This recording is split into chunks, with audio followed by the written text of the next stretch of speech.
নমস্কার বন্ধুরা, লুবনার রাসোই ঘরে আবারও সবাইকে স্বাগত জানাই।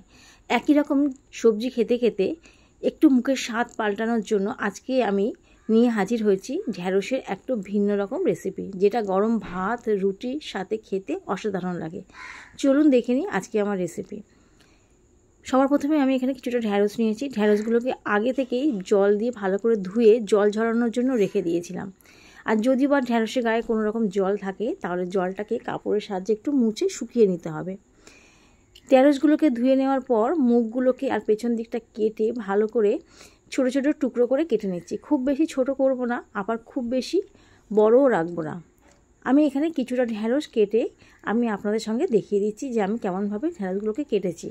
আর আগে থেকেই আমি ঢ্যাঁড়সগুলোকে কেটে রেখে দিয়েছিলাম। রান্নাটা তৈরি করার জন্য সবার প্রথমে কড়াইয়ের মধ্যে আমি গ্যাসের মধ্যে বসিয়ে দিয়েছি কড়াইটা খুব ভালো মতো গরম করে নিয়েছিলাম। তারপর তাতে দিয়ে দিলাম পরিমাণ মতো সর্ষের তেল। তেলটা যখন খুব ভালো মতো গরম হয়ে গেছে, মানে ধোঁয়া ওটা গরম হয়েছে, তখন তার মধ্যে দিয়ে দিলাম কেটে রাখা ভেন্ডিগুলো, আর দিয়ে দিলাম পরিমাণ মতো হলুদ আর একটু লবণ।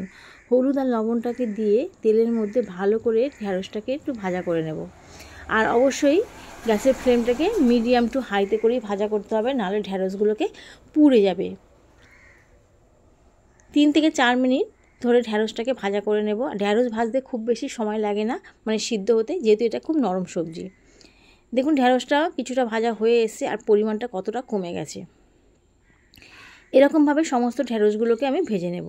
যদি আপনাদের এই রেসিপিটা ভালো লাগে অবশ্যই তাহলে আমার চ্যানেলটাকে সাবস্ক্রাইব করে নেবেন আর পাশে থাকা বেল আইকনটি প্রেস করবেন, লাইক কমেন্ট এবং শেয়ার করবেন। দেখুন ঢ্যাঁড়সটা কথা বলতে বলতে ভাজা হয়ে গেছে। এবার আমি একটা প্লেটের মধ্যে তুলে নিলাম। ওই একই কড়াইয়ের মধ্যে আবারও দিয়ে দিলাম কিছুটা সর্ষের তেল।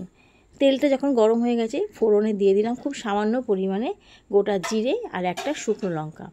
জিরে আর শুকনো লঙ্কাটাকে তেলের মধ্যে কয়েক সেকেন্ড একটু নাড়াচাড়া করে নিয়েছিলাম। তারপর তাতে দিয়ে দিলাম কুচিয়ে রাখা পেঁয়াজ। এখানে আমি একটা বড় সাইজের পেঁয়াজটাকে কুচিয়ে নিয়েছি স্লাইস করে, সেটাকে হাতের সাহায্যে একটু ডলে ডলে দিচ্ছি যাতে পেঁয়াজের অংশগুলোকে একটার থেকে একটা খুলে যায়।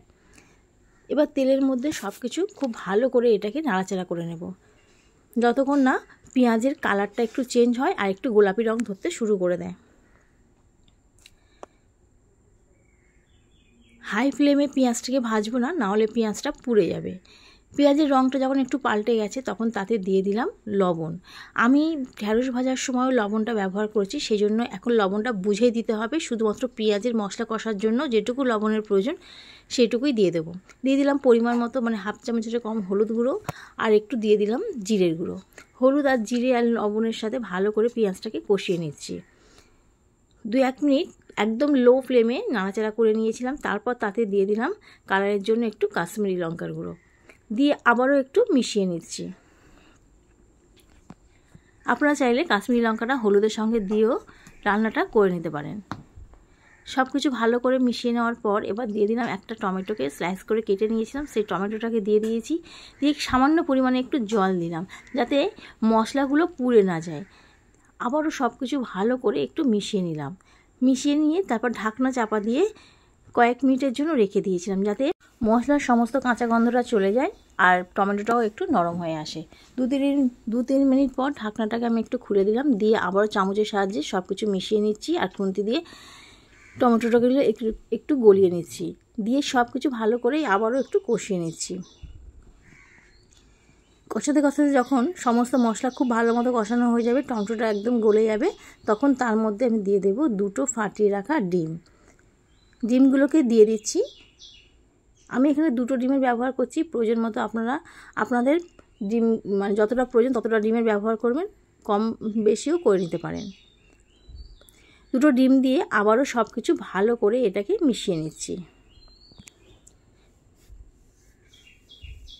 মেশাতে মেশাতে মশলাটাকে একদম ঝুরঝুরে করে নেব।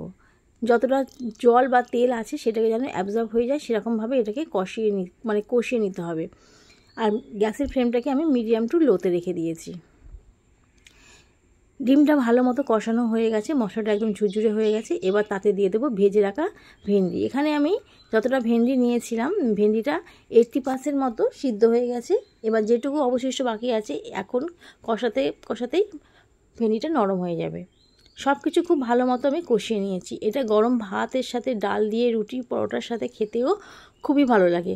অবশ্যই আপনারা বাড়িতে একবার এরকম পদ্ধতিতে তৈরি করে দেখে নিতে পারেন যে এটা খেতে কতটা সুস্বাদু হয়। কিছুক্ষণ নাড়াচাড়া করে ঢাকনা চাপা দিয়ে রেখে দিয়েছিলাম, তারপর আমি এটাকে পরিবেশন করছি। আশা করি এই ভেন্ডি নতুন রকম রেসিপিটা আপনাদের প্রত্যেকেরই ভালো লাগবে। ভালো লাগলে প্রত্যেকবারের মতো চ্যানেলটাকে সাবস্ক্রাইব করে নেবেন, পাশে থাকা বেল আইকনটি প্রেস করবেন, লাইক, কমেন্ট এবং শেয়ার করবেন। আবারও হাজির হয়ে যাবো অন্য কোনো দিন অন্য কোনো রেসিপি নিয়ে। ভিডিওটি দেখার জন্য ধন্যবাদ। ভালো থাকবেন।